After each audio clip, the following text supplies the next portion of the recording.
If you ask most men what they want in a woman, they'll usually say beauty, loyalty, and wisdom. Sounds good, right? But that's the thing. It sounds good. In reality, it could be difficult for us because when those qualities come together, they often create something many men say they want, but aren't always prepared for: a strong woman. And as much as we say we want a strong woman, many of us don't want to see what her strength reveals in us. Not because she's trying to expose us, not because she's competing with us, but because when we observe her discipline, her actions, her confidence, or her success, it can make us feel some type of way. No man in recent memory has shown us his tension more publicly than Jonathan Owens.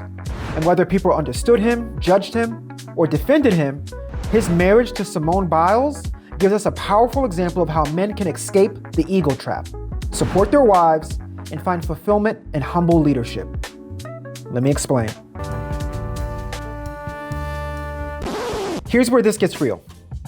Because this conversation isn't just about Jonathan Owens. It isn't just about Simone Biles. It's about what happens inside a man when the woman beside him carries visible strength, visible discipline, and visible greatness. A lot of men think the danger is marrying a weak woman. They're not wrong, but sometimes the greater test is marrying a strong one. Because a strong woman doesn't just reveal what she can carry, she reveals what you haven't healed, built, or surrendered to yet. So before I give you some solid marriage advice, we have to talk about the ego trap, the quiet temptation to turn your wife's strength into a threat, her success into a scoreboard, and her calling into something you either support with humility or compete against with insecurity. That's where we're starting. Thanks for coming along for the ride. There'll be an ebook in the description when you want more. Public moments are private fears. Jonathan Owens received a lot of backlash after a podcast appearance where he said he didn't know who Simone Biles was when they first matched on a dating app.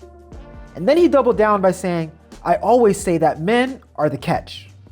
Of course, public reaction was immediate. Some people heard confidence, others heard arrogance, some heard playful banter, others heard an insecurity. Simone, being the strong woman that she is, defended him, saying it was taken out of context and that he never said she wasn't a catch. But here's a deeper lesson for men. Whether Jonathan meant harm or not, which I don't believe he did, the conversation struck a nerve because many people have seen what happens when a man feels overshadowed by his wife. They've seen men joke too hard, compete too much, dismiss too quickly, or even reduce a woman's accomplishments because her success makes them feel smaller. That's the ego trap. It's not just thinking highly of yourself. Healthy confidence is good. Scratch that. Healthy confidence is important. A man should have dignity, discipline, standards, and self-respect. The ego trap is when your sense of manhood becomes dependent on being seen as superior. If you need to be above your wife to feel like a man, you aren't leading, brother. You're compensating. Ego turns partnership into a scoreboard. Marriage isn't supposed to be a scoreboard.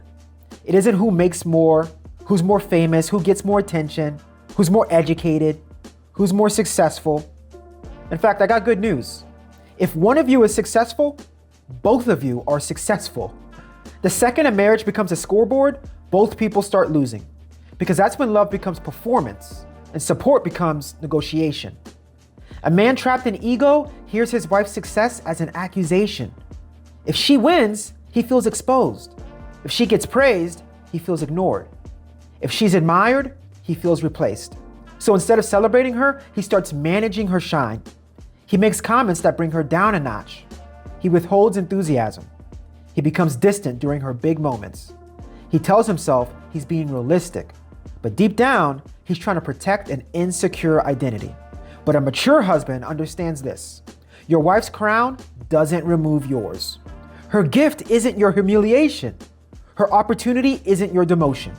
If you married a woman with excellence in her, then part of your assignment is to help create the conditions where that excellence can breathe. Humble leadership is not weakness. One of the biggest lies men absorb is that humility makes them weak. Some men think leadership means always being the loudest, always being in the center, and always being the one admired, or always being the one with the final word. But humble leadership isn't passive. It isn't soft. It also isn't silence. Humble leadership is strength under control. A humble leader can stand beside his wife without needing to stand in front of her. He can clap when she wins without secretly hoping the applause ends. He can say, "That's my wife," with pride instead of insecurity. He can be strong enough to support without making every moment about himself. Here's a picture of Jonathan cheering on Simone from the sidelines. Some men see that and think, "I don't want to be reduced to just a supportive husband." But the reaction reveals the problem. Supporting your wife isn't a reduction. It's a role of honor. The man who can't celebrate his wife's victories has misunderstood leadership. Leadership isn't needing all the light.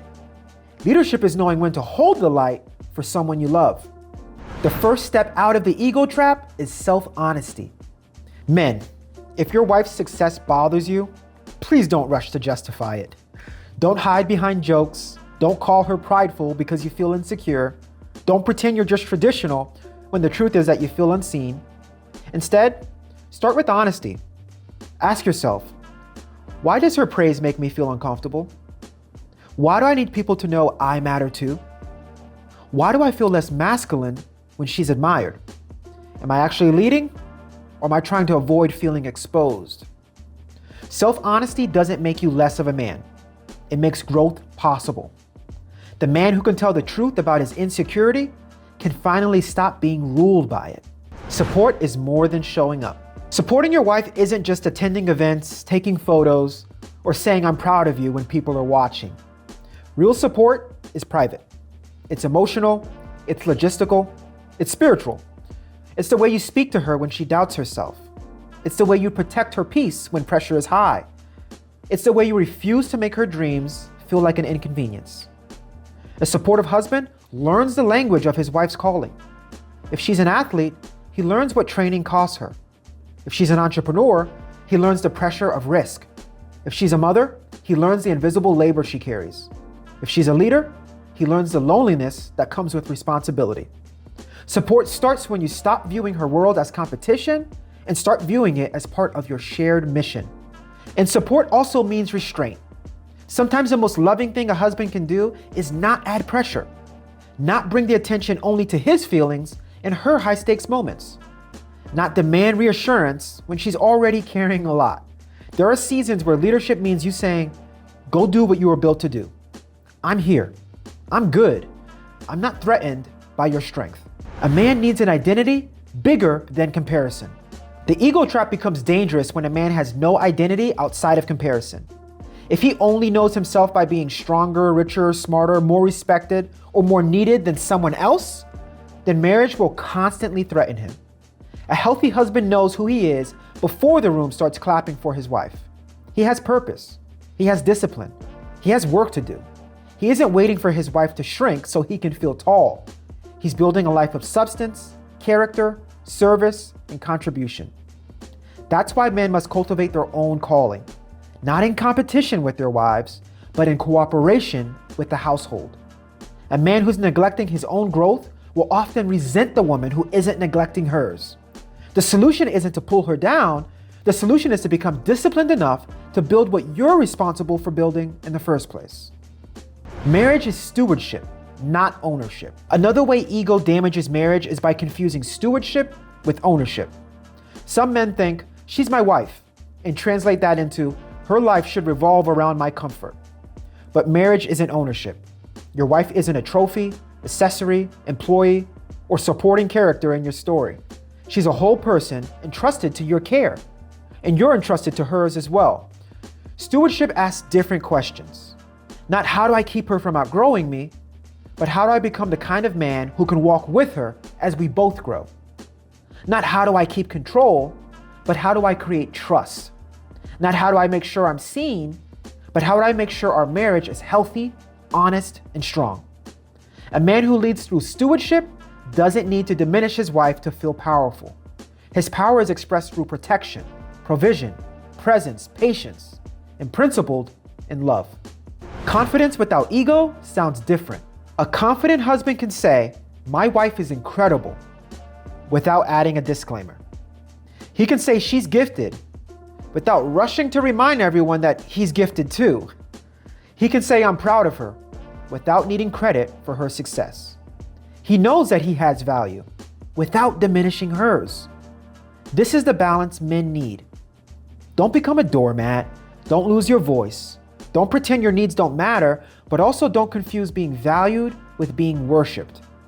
A wife can honor you without revolving around you. A wife can need you without being helpless. A wife can be strong and still desire your love, leadership, and covering. Healthy confidence says, I know who I am and I know who she is, and I don't need to turn our marriage into a contest. Ego says, if she celebrated, I'm embarrassed. Humility says, if she celebrated, our family is blessed. 5 ways men can escape the ego trap. First, celebrate her out loud. Don't make your wife wonder whether her wins bother you. Speak life over her. Honor her publicly and privately. Be the safest place for her to be excellent. Second, build your own purpose. A man with no mission often becomes resentful of a woman with one. Get disciplined. Develop your gifts. Serve, lead, grow. Don't ask your wife to shrink because you refuse to stretch. Third, stop competing with your wife. You aren't opponents. You're on the same team. You're covenant partners. Her success shouldn't activate your insecurity. It should activate your gratitude and responsibility. Fourth, learn her pressure. Don't just admire the outcome. Understand the costs. Ask what she needs. Learn what drains her. Pay attention to what strengthens her. Support becomes more meaningful when it's informed. Fifth, let humility mature your masculinity. The goal isn't to be less of a man. The goal is to become a better one. A man who can honor his wife without envy isn't weak. He's free. The fulfillment of humble leadership. There's a kind of fulfillment that ego will never let a man experience. It's a fulfillment that humility receives easily. Ego wants attention, but humility can receive intimacy. Ego wants dominance, but humility can build trust. Ego wants to be praised, but humility can create peace. The man who escapes the ego trap realizes that leading his wife doesn't mean limiting her. It means loving her with enough security that she can flourish. It means being strong enough to serve, wise enough to listen, and grounded enough to celebrate what God placed inside her without feeling like he robbed you. So if you're a husband or a man preparing for marriage, ask yourself this. Can you be trusted with a woman's greatness? Can you love her when the room only sees her? Can you support her when her calling requires sacrifice? Can you lead without needing to be worshiped? Because the strongest marriages aren't built by men who need to be bigger than their wives. They're built by men who are secure enough to become better with their wives. If this challenged you, sit with it. I call those growing pains. You're right where you need to be, brother. Don't just think about the men you know who need to hear this. Also ask where ego may be hiding in you. Then choose humility, choose maturity, and choose to build a marriage where both people can become everything they were created to be. If you appreciate this message or my way of delivering it, do me a favor and give this video a like. Also subscribe for more marriage advice for men. If you feel like this video could help someone else, don't be greedy. Sharing is caring. Share this video with them and let them learn something new too. I look forward to catching up with you in the next video coming up now. But until then, God bless you and your family.